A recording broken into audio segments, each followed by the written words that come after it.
Allez, plongeons directement dans le vif du sujet en imaginant une scène assez fascinante. Représentons-nous une cathédrale gothique vieille de plusieurs siècles absolument époustouflante en plein cœur de l'Europe. Son architecture est intacte, la lumière du matin filtre parfaitement à travers les vitraux, mais il y a un détail majeur qui cloche. Les bancs ont entièrement disparu. Cet espace sacré a été totalement reconverti en une gigantesque plateforme de correspondance, un hub de transport ultra efficace et parfaitement laïque. Des millions de personnes y transitent chaque jour, profitant d'une infrastructure ultra moderne, mais plus personne ne s'y arrête pour prier ou simplement pour partager le sens originel de ce lieu. Et cette petite expérience de pensée illustre vraiment brillamment le cœur du débat que nous allons décortiquer aujourd'hui. L'Europe est-elle simplement en train d'évoluer vers une entité post-nationale, un peu comme notre hub de transport super efficace? Ou bien est-elle en train de subir un vide culturel profond en abandonnant ses racines historiques, sa cathédrale? C'est une question existentielle vertigineuse. On va bien au-delà de la politique au jour le jour là. C'est une véritable crise de sens. Et pour bien la comprendre, on doit se plonger dans les données et l'histoire. Pour saisir ce qui bouge sous la surface en ce moment, il faut jeter un œil aux fondations même de la civilisation européenne. Historiquement, elle repose sur trois piliers incontournables. La philosophie grecque, qui a apporté la raison intellectuelle, le droit romain pour la structure civique et le christianisme qui a fourni l'architecture morale. Ce qui est fascinant, c'est que certains chercheurs soulignent que ces trois piliers ont été très délibérément mis de côté lors de la rédaction de la Constitution européenne en 2003, au profit d'une approche purement laïque centrée sur les droits de l'homme. Alors, pourquoi est-ce si crucial? Eh bien, si un cadre fondé uniquement sur les droits de l'homme est très utile pour dire aux citoyens ce que l'État leur doit, il n'offre absolument aucun récit sur ce qu'on doit à ses voisins, à ses ancêtres ou à ses enfants. Pour utiliser une métaphore informatique, c'est comme si les droits de l'homme étaient le système d'exploitation de notre société, ça évite que la machine plante, c'est super, mais il manque le logiciel de base, celui qui donne du sens et crée des devoirs civiques partagés. Mais attention, tout ce débat philosophique s'ancre dans une réalité mathématique absolument incontournable. Les projections démographiques sont formelles. L'Europe devrait perdre environ 25 millions de travailleurs dans les années à venir. Le continent entre de plein pied dans ce que les experts appellent un hiver démographique. Et ça, c'est un choc colossal. Moins 25 millions d'actifs, c'est gigantesque pour maintenir l'économie à flot. Et ce déficit mathématique déclenche une réaction en chaîne immédiate. Le coût global du vieillissement de la population, donc la santé, les retraites, les soins de longue durée, est en train d'exploser. Ça va bientôt consommer plus d'un quart de tout le PIB européen. C'est énorme. Et ça menace carrément d'assécher le système de protection sociale intergénérationnelle. Très concrètement, s'il y a moins de travailleurs pour cotiser, la source de notre système par répartition risque tout simplement de se tarir. Face à ce trou dans la raquette, on se retrouve devant un choix économique assez brutal. La première option, c'est de s'appuyer sur une migration de remplacement massive. On parle de près de 12,7 millions de personnes par an pour soutenir l'État-providence. La seconde option, c'est de tout miser sur une automatisation industrielle agressive couplée à une redéfinition de l'âge de travail. Chacune de ces voies comporte des défis gigantesques et des frictions potentielles qui vont dans tous les cas redessiner complètement le visage de l'Europe. Si on regarde la première option, une perspective vraiment intéressante émerge, celle du cosmopolitisme enraciné.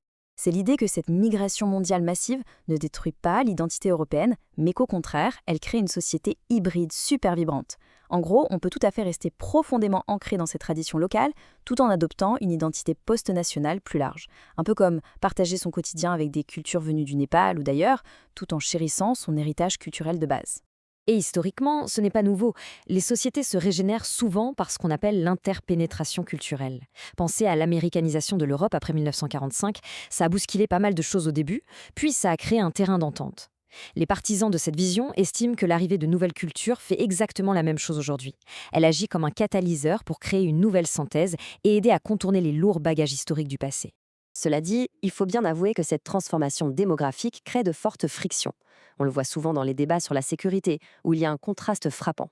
D'un côté, les économistes regardent les données macroéconomiques et voient la criminalité globale baisser sur la durée. Mais de l'autre, la réalité localisée est tout autre. Les citoyens sur le terrain ressentent parfois une peur bien réelle face à des pics spécifiques de violence et voient les budgets de leur ville complètement sous tension. Pour vraiment comprendre d'où vient cette friction, il faut se pencher sur les études de l'Institut IDSA. Elles montrent que le cœur du problème, ce n'est pas une soi-disant criminalité inhérente aux nouveaux arrivants, c'est plutôt la rigidité de nos institutions.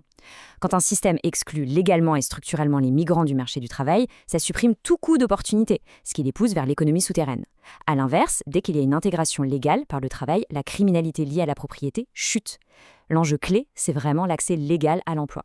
En revanche, les critiques de cette transformation rapide pointent du doigt un autre problème, la perte de la sécurité ontologique. C'est un concept sociologique passionnant. Ça décrit ce sentiment de sécurité lié à notre identité.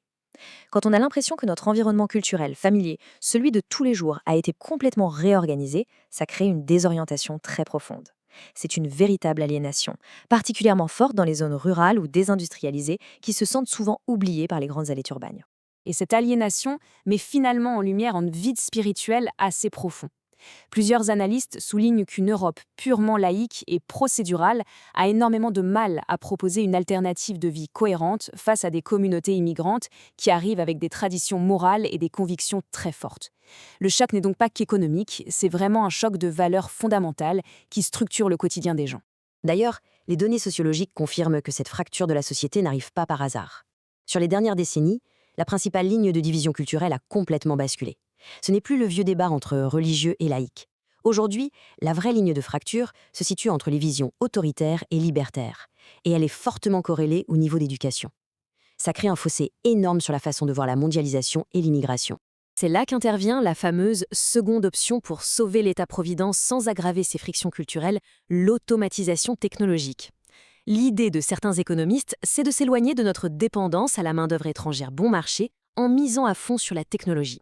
On part de choses très concrètes, comme les 1200 robots qui boostent la production chez BMW, ou même la construction de maisons imprimées en 3D aux Pays-Bas. L'objectif, libérer le travail humain pour se concentrer sur des emplois nécessitant une forte empathie, comme le soin aux personnes âgées. Et pour que cette option tienne la route financièrement, on y associe le concept génial d'âge prospectif. C'est une approche redoutablement logique. Au lieu de dire que la vieillesse commence à un âge précis depuis la naissance, on la redéfinit par le fait d'avoir encore 15 ans d'espérance de vie. En gros, on ajuste intelligemment notre durée de vie active à notre allongement de la durée de vie en bonne santé. Ça permet de stabiliser mathématiquement le système sans avoir besoin de remplacer massivement la main-d'œuvre. Au final, pour ceux qui voient notre fameuse plateforme de correspondance de transport d'un bon œil, toute cette friction culturelle n'est absolument pas la fin du monde ou la mort d'une civilisation. Ils y voient plutôt la naissance d'une identité post-nationale hybride. C'est douloureux, c'est chaotique, c'est vrai, mais selon eux, c'est une modernisation absolument nécessaire qui fusionne nos nouvelles réalités biologiques, sociales et philosophiques. De l'autre côté, la perspective opposée nous met en garde contre les limites de ce qu'on pourrait appeler la logique du tableur Excel. Une nation, ce n'est pas juste une zone économique. Les êtres humains ne sont pas des petits pions parfaitement interchangeables qu'on déplace pour équilibrer un budget. Réduire la société à de simples intrants macroéconomiques, c'est prendre le risque d'effacer totalement la dignité matérielle et spirituelle de chacun. Tout ce qu'on vient d'explorer met vraiment le doigt sur la tension ultime au cœur de l'Europe d'aujourd'hui. D'un côté, il y a cette marche implacable de la nécessité économique, il faut bien financer notre État-providence, mais de l'autre, il y a ce besoin humain, profondément viscéral et enraciné, d'appartenance culturelle et de confiance civique. Trouver l'équilibre entre ces deux forces, c'est un véritable défi d'équilibriste. Ce qui nous ramène tout droit à notre métaphore du début et nous laisse avec cette question existentielle cruciale pour l'avenir. Au bout du compte, qu'est-ce qui constitue véritablement le fondement d'une civilisation? Est-ce l'efficacité économique implacable de la plateforme de correspondance ou est-ce le sens, l'histoire et le caractère sacré de l'espace partagé? À méditer. Merci d'avoir suivi ce décryptage et à très bientôt